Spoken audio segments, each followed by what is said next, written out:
안녕하세요. 진실게임입니다. 부동산 문제로 100분 토론 방송이 있었죠? 요즘 부동산 시장 장난이 아니죠? 제 동네의 전세 물건은 이제 거의 찾기 어려워진 수준이고 그나마 남은 소수의 매물들은 가격이 너무 올라 손도 댈 수 없는 상황입니다. 신혼부부가 결혼사 개월 앞두고 전세 구하러 부동산에 갔더니 사장님이 한마디 합니다. 전세요? 없어요. 현재 집이 없는 게 아니에요. 들어갈 전세가 없는 겁니다. 이게 지금 서울의 현실이죠. 자, 그런데 이런 현실을 눈앞에 두고 TV 화면 속에서는 전혀 다른 이야기가 흘러나오고 있습니다. 이 100분 토론에 그 부동산 전문가라는 분이 나와 있는데요. 그의 주장은 명쾌합니다. 근데 방향성이라든지 실소유자 입장에서 지금 선택해야 되는 시기인데 어떠한 선택을 해야 됩니까, 그러면? 그러니까 저는 조건식이라고 보고 있고요. 이제 정책이 좋은 정책이 나오면 그리고 방향성이 잡히면 한국의 집값 분명히 안정될 수 있다고 생각합니다. 과거하고 좀 다른 문법은 뭐냐면 지금 전 세계에 집값이 안정되고 있어요. 미국도 떨어지고 있고 캐나다는 22년부터 떨어졌고 중국도 마찬가지입니다. 집값이 이렇게 국지적으로 오르고 그런 지역은 많지 않아요, 나라는. 그만큼 사실 유동성이 축소되고 있고 지금 안정될 수 있는 기반이 됐거든요. 근데 전 지금 왜 지금 서울의 아파트 가격이 오르고 있느냐? 전 정책의 부작용이라고 보고 있어요. 어떤 정책? 윤석열이요. 윤석열 정부에서 잘못된 정책들이 서서하게 영향을 지금까지도 미치고 있는 거죠. 그렇기 때문에 그거에 상응하는 좋은 정책이 나오면 충분히 집값을 안정시킬 수 있고 그래서 실수요자들은 기다리면 된다라는 말씀을 드립니다. 서울의 집값은 안정될 거고 좋은 정책이면 충분히 가능하다는 겁니다. 과거에도 100분 토론 방송에 출연하신 적이 있는데요. 이분이 주장하는 내용은 부동산은 잘못되어 왔고 폭락해야 한다. 마치 지금의 정부나 정치인들이 하는 말과 놀라울 정도로 닮아 있죠. 정책 의지만 있으면 집값은 잡힌다. 이 사람이 이렇게 하는 말이 이 토론의 결론입니다. 그런데 댓글들을 봐보면 이분이 어떤 분인지 금방 알게 됩니다. 지난 10여 년간 부동산 관련 앞날을 예측하는 쪽에선 거의 믿고 거른다는 반응이 대부분이었죠. 이분의 평가는 이미 온라인에서 꽤 유명하더라고요. 전문가라는 타이틀로 방송에 꾸준히 출연하면서 수많은 시청자들에게 영향을 미쳐왔습니다. 맞으면 전문가, 틀려도 전문가인 세상이죠. 그 피해와 비용은 고스란히 집 한 채 마련하려는 평범한 시청자들이 치르게 됩니다. 조용히 말이죠. 자, 여기서 질문. 10년 넘게 예측이 틀리고 계속 어긋났는데 왜 같은 방송에 계속 불려 나오는 걸까요? 이유는 하나일 겁니다. 방송이 원하는 논리를 대신 말해줄 사람이 필요하기 때문이죠. 잠깐 이거 다시 한번 생각해 보세요. 정책을 잘못 짜면 집값이 오를 수도 있습니다. 자, 이게 시장의 기본 원리거든요. 그리고 그 논리 안에는 치명적인 전제 하나가 숨어 있습니다. 시장을 정책으로 누를 수 있다는 믿음. 그 믿음이 어떤 결과를 만들어 왔나요? 프로는 결과로 증명해야 하죠. 노골적인 특정 방송국에서 불러주는 의도야 충분히 이해합니다만 이 사람이 펼치는 논리는 우리나라가 자본주의 사회가 아니어야 성립하는 이야기예요. 그런데 대한민국은 자본주의 국가죠. 오늘 이 시간 그 100분 토론에서 나온 주장들이 왜 현실과 이렇게 엇나가는지, 지금 이 순간 우리 부동산 시장에서 실제로 무슨 일이 벌어지고 있는지를 처음부터 끝까지 파헤쳐 보겠습니다. 이야기는 약 3년 전으로 거슬러 올라갑니다. 2022년 당시 문재인 정부 임기가 끝나고 새 정부가 들어서며 서울 부동산 시장은 전세가 하락하던 시기였습니다. 미국의 기준금리가 가파르게 오르면서 역전세 사태가 터졌고 집주인이 세입자에게 보증금을 돌려주지 못하는 일이 전국 곳곳에서 벌어지기도 했죠. 그때 서울 전세 매물 수는 5만 개를 넘었습니다. 지금에 비해 전세가 꽤나 있었죠. 당시 그 가격에 전세를 들어간 분들이 꽤 많았거든요다. 전세제도는 오를 대로 오른 집값에 비해 상대적으로 저렴하게 좋은 집에 들어갈 수 있는 기회였으니까요. 그리고 시간이 흘러 2023년 하반기부터 전세 시장의 분위기가 달라지기 시작했습니다.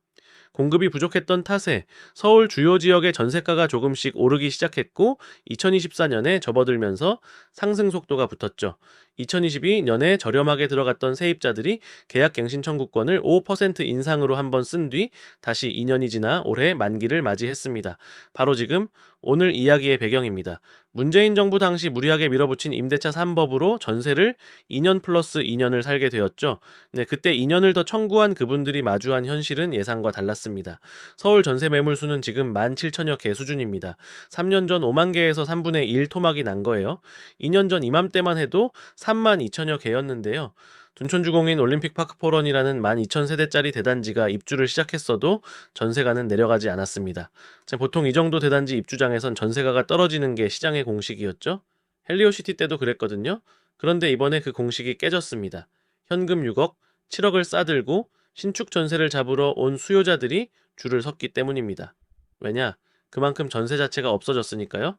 올해 서울의 신규 입주 물량은 약 16,000호입니다. 내년엔 10,000호로 줄어들죠. 서울 전체에 아파트 한 개의 단지 규모만큼도 새로 공급되지 않는다는 뜻이에요. 이 숫자가 지금 바로 오늘 이 이야기의 핵심입니다.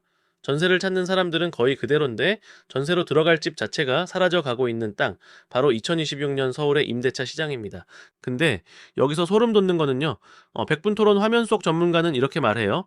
보유세를 올리고 세금을 올리는데 어떻게 집값이 올라요? 네, 참여정부 때도 문재인 정부 때도 집값을 잡으려는 의지가 있었고 그 의지 자체가 집값을 올린 원인이라고 판단하면 안 된다고 했습니다. 전 세계적인 유동성 팽창이 원인이지 정책 실패가 아니라는 논리였죠. 듣고 있으면 꽤 그럴듯하게 들리죠? 학술 토론장에서라면 충분히 논쟁거리가 될 수 있는 이야기입니다. 자, 여기서 핵심 질문. 집값을 잡겠다는 정책이 오히려 집값을 끌어올릴 수 있을까요? 정답부터 말씀드리자면 올릴 수 있습니다. 실제로 그래왔고 올려버렸습니다. 그 이전 이명박 박근혜 정부 때 진행되어 온 부동산 정책들로 문재인 정부 임기 동안은 입주 물량이 10년 내 최대 수준으로 공급됐습니다. 이제 공급이 넘쳐났죠. 자, 그런데 이때 정부는 동시에 양도세 중과를 시행해 버렸습니다. 집을 팔면 세금을 엄청나게 내야 하는 구조를 만든 거죠. 보유세도 올렸죠. 집을 갖고 있으면 부담스럽게, 팔면 더 부담스럽게.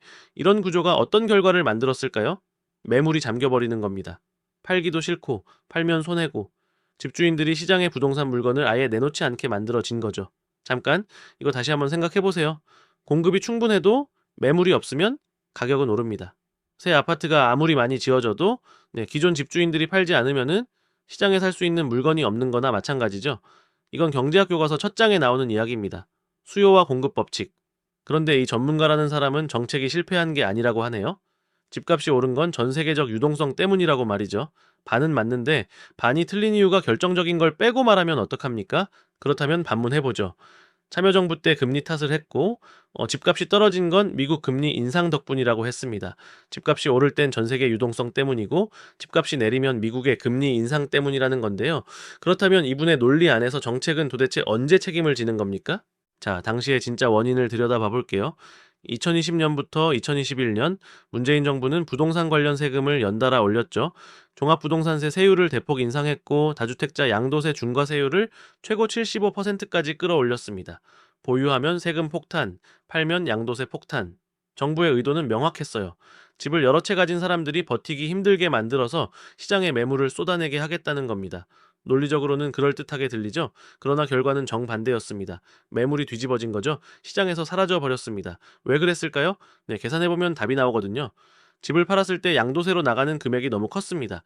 10억에 산 집이 20억이 됐는데 팔면 시세 차익 10억 중 절반 이상이 세금으로 증발하는 구조입니다. 그러면은 집주인 입장에서 선택은 하나죠. 그냥 안 팝니다. 버티는 거예요. 보유세가 좀 나와도 파는 것보다 낫습니다. 그래서 매물이 잠겨버린 겁니다. 당시 입주 물량은 10년 내 최대로 쏟아졌었습니다. 3기 신도시 발표도 이때 하죠. 그런데 정작 거래할 수 있는 매물은 없었습니다. 사고 싶어도 살 물건이 없으니 남아있는 물건에 사람들이 벌떼같이 몰렸습니다. 가격은 폭등해 버렸죠. 서울 아파트 평균 매매 가격이 2020년부터 2021년 사이 1억 이상 뛰어 올랐습니다. 지금으로 치면 웬만한 직장인 3년치 연봉이 1년 만에 날아가는 속도입니다. 이게 시장이에요. 정책으로 억지로 억누르려 할수록 반대 방향으로 튀어나오는 게 자본주의 시장의 기본 작동 원리거든요. 생각을 해봐요. 당신들이 열심히 살아 피땀 흘려 번 돈 세금으로 다 떼어 가버리거나 뺏기는 기분 들 때 당연히 자기 밥그릇 챙기려 반사적으로 행동을 하게 되잖아요. 그런데 지금 이 상황이 다시 또 반복되려 하고 있습니다. 지금 현 정부는 장기보유 특별공제 80% 폐지를 예고했습니다. 종합부동산세 공정시장 가액 비율도 손보겠다고 했고요. 토지거래 허가제는 더 강화되고 있는 중이에요. 서울 전체에 이젠 경기도까지 이 비유가 딱 맞습니다. 풍선을 한쪽에서 누르면 다른 쪽이 부풀어 오릅니다. 매매를 누르면 전세가 뛰고 전세를 누르면 월세가 오릅니다. 그리고 지금 그 풍선의 다른 쪽이 터지기 직전이에요. 매물 잠김만의 문제가 아니에요. 지금은 공급 자체가 절벽 아래로 떨어지고 있습니다. 숫자로 보면 더 선명해지거든요. 서울 신규 아파트 입주 물량 2022 연 3만 5천 호, 2023 연 4만 2천 호, 2024 연 4만 9천 호. 여기까지는 그나마 버텼습니다. 그런데 지난해 2025년은 1만 6천 호입니다. 올해 2026년은 1만 호로 줄어버렸고요. 20년 넘는 통계 가운데 공급 물량이 사상 최저치입니다. 올림픽 파크포런 단지 하나가 12,000세대였는데 내년 서울 전체 공급이 그보다 적어요. 숫자가 기괴하죠? 왜 이렇게 됐을까요? 3년 전, 4년 전에 인허가와 착공이 급감했습니다. 부동산 시장이 꺾이고 금리가 오르면서 건설사들이 착공을 멈췄습니다. 착공이 멈추면 3년에서 5년 뒤 입주 물량이 사라집니다. 그게 지금 현실로 나타나고 있는 중이거든요. 더 끔찍한 건 지금 이 순간에도 인허가와 착공이 회복되지 않고 있다는 점입니다. 지금 당장 아파트 착공을 시작해도 입주까지 최소 4년에서 5년이 걸립니다. 즉 2030년까지는 공급 물량이 거의 없다고 봐야 돼요. 거기에 건설사들도 힘든 게 노란봉투법 통과에 현장에서 사망사고가 한 번이라도 터질 경우 영업정지예요. 원자재 값도 폭등했지, 지금 기름값 중동 전쟁으로 난리 났지, 줄폐업 중입니다. 재개발 재건축은 어떨까요? 속도가 빨라지고 있다고는 하지만 치명적인 맹점이 있습니다. 재건축을 하려면 기존 건물을 먼저 허뭅니다. 멸실입니다. 그 순간 거기 살던 사람들이 전부 전월세 시장으로 쏟아져 나옵니다. 공급을 늘리려는 과정이 오히려 단기적으로 수요를 폭증시키는 겁니다. 풀려는데 더 조여드는 구조인 거죠. 진짜 가슴을 찢는 건 이겁니다. 자, 지금 이 공급 절벽은 이러면 안 된다라고 외쳤음에도 무시한 사람들이 책임도 안 진다는 겁니다. 수년에 걸쳐 쌓인 정책 실패와 시장 왜곡이 한꺼번에 터지고 있는 중이죠. 그리고 그 청구서는 집 한 채 없는 평범한 서민들에게 정통으로 날아오고 있습니다. 지금 이 순간에도. 지금 실제로 어떤 일이 벌어지고 있는지 사람들 이야기로 바꿔볼게요. 자, 결혼을 4개월 앞둔 신혼부부가 있습니다. 신혼집을 구하러 동네 부동산을 찾아갔죠. 사장님, 전세 있어요? 사장님 대답은 짧습니다. 전세요? 없어요. 그러면 월세는요? 몇 개 있긴 한데요. 가격 들으면 뜨악하실 거예요. 서울 아파트 평균 월세가 이제는 150만 원을 넘겼습니다. 신혼부부 합산 월급이 500만 원이라고 치면 세 달에 한 달치 월급이 고스란히 월세로 나가는 겁니다. 아이 낳고 저축하고 노후 준비하면서 생활은 팍팍해지고 소비는 눈에 띄게 죽게 되죠. 그나마 이미 전세를 구한 분들은 다른 문제에 부딪힐 거예요.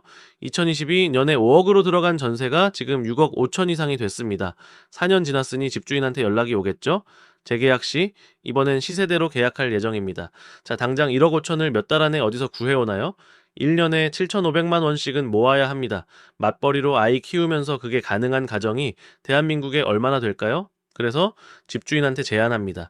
보증금은 그대로 두고 오른 만큼 월세로 내겠다고요. 그렇게 전세가 반전세로, 반전세가 월세로 조용히 바뀌어가고 있습니다. 그런데 지금 이 상황에서 국회의원들은 뭐라고 할까요?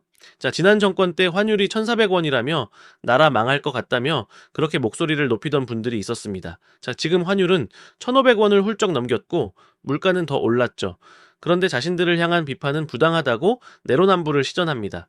신혼부부가 전세를 못 구해 발을 동동 구르는 동안 화면 속 전문가는 정책만 잘 짜면 된다고 떠들고 있어요. 겁나 전문가인 척 말이죠. 자, 정치인들은 내로남불을 반복합니다. 집이 없는 수많은 사람들은 이 현실을 온몸으로 버텨내는 동안 그 고통의 무게를 실제로 느끼는 사람이 저 자리에 얼마나 있을까요? 정부 요직의 대부분이 다주택자이고 서울 노른자 땅에 내 집을 캡투자로 과거부터 이미 마련해두고 노후 세팅이 다 끝난 이 양반들은요. 지금 이런 정책을 만들면서 집값도 못 잡고 있어요. 이게 바로 지금 우리가 전세를 구하지 못하는 이유입니다. 먼 나라 이야기가 아니에요. 지금 여러분이 사는 동네 이야기거든요. 바로 네이버 부동산 앱으로 자기가 사는 동네 부동산 전세 매물을 찾아보세요. 앞서 말씀드렸죠? 풍선을 한쪽에서 누르면 다른 쪽이 부풀어 오른다고요. 지금 그 풍선이 정확히 그렇게 움직이고 있습니다. 토지거래 허가제로 매매를 누르니 전세가가 뛰었습니다. 이제 전세대출을 조인이 반전세로 몰리고요. 다주택자인 임대사업자를 옥죄니까 전월세 매물 자체가 줄어버렸죠. 정책이 하나씩 나올 때마다 시장은 그 반대편으로 튀어올랐습니다. 그리고 그 충격은 매번 집 없는 사람들이 정통으로 고스란히 받았습니다. 자, 이제 전체 그림이 보이시나요? 2026년 현재 이 구조는 더 단단하게 굳어져 있습니다. 이번 달 장기보유 특별공제 폐지가 현실화되면 집주인들은 더 팔지 않으려고 할 겁니다. 종부세가 올라가면 버티기 힘든 사람들이 매도 대신 월세 전환을 선택할 거예요. 월세를 비싸게 받아 세금 내는데 쓰이겠죠? 재개발 재건축이 속도를 내면 멸실된 수요자들이 전월세 시장으로 쏟아집니다. 그러나 어느 방향으로 가든 전세 매물은 늘어나지 않겠죠. 이 패턴 어디서 본 것 같지 않나요? 참여정부 때도 문재인 정부 때도 같은 구조가 반복됐습니다. 세금으로 누르고 규제로 막고 공급은 늦어지고 그러다 결국 가격은 답도 없이 올라버리고요. 그런데 지금도 TV 화면 속에서는 같은 말이 합니다. 좋은 정책이면 집값을 잡을 수 있다고요. 10년 전에도 들었던 말입니다. 5, 5년 전에도 들었습니다. 그런데 아직도 지금도 듣고 있어요. 결과는 매번 달라지지 않았습니다. 이게 바로 지금 우리가 분노해야 할 지점입니다. 정책 실패가 반복되는 동안 전문가라는 자리는 그대로였고 정치인들 자리도 그대로예요. 비용을 치른 건 언제나 평범한 국민들, 시민들이었습니다. 신혼부부도, 만기를 맞은 세입자도, 사회초년생도. 이 반복되는 구조 안에서 우리는 지금 어디에 서 있는 걸까요? 프로는 결과로 증명해야 합니다. 10년 넘게 예측이 어긋났어도 공중파 방송에 계속 나오는 전문가, 세금을 올리면 집값이 잡힌다고 했지만 매물만 잠겨버렸던 정책, 공급 대책을 발표는 했지만 실제 입주 물량은 사상 최저로 쪼그라든 현실, 결과가 말해줍니다. 말이 아니라 실제 데이터 숫자가, 현장이, 전세를 구하지 못해 발을 동동 구르는 수많은 사람들의 표정이 말해주고 있죠. 대한민국은 자본주의 국가입니다. 시장은 억누를 수 있는 게 아니에요. 풍선을 누르면 반드시 다른 쪽이 부풀어 오릅니다. 매매를 막으면 전세가 오르고, 전세를 조이면 월세가 오르고, 공급이 막히면 가격이 오릅니다. 이건 이념의 문제가 아닙니다. 시장의 문제입니다. 자본주의 사회에서 부동산 정책이 작동하려면 시장의 원리를 인정하는 것에서 출발해야 합니다. 그런데 지금 화면 속에서 흘러나오는 논리는 그 전제를 거부합니다. 시장보다 정책 의지가 강하면 된다라고 합니다. 그 논리가 옳다면 우리나라는 자본주의 국가가 아니어야 합니다. 사회주의식이어야 됩니다. 지금 이 순간 전세 만기를 앞둔 분들이 이 영상을 보고 계실 수도 있어요다. 아니면은 결혼을 준비하면서 신혼집을 찾지 못해 애가 타는 분일 수도 있고요. 사회에 첫 발을 내디뎠는데 월세 150만 원 앞에서 막막해진 분일 수도 있고요. 이분들께 묻고 싶습니다. 만약 여러분이 자신의 인생에 이렇게 직접 목에 칼이 들어오는 상황 속에서도 저자들의 말을 믿을 건가요? 이런 정책만 내세우며 선동하는 정치꾼들을 믿을 수 있습니까? 이들은 여러분의 인생을 책임져 주지 않습니다. 앞으로 다가올 투표에 여러분은 어떤 선택을 하시게 될까요? 영상이 유익했다면 구독, 좋아요, 알림 설정 부탁드립니다.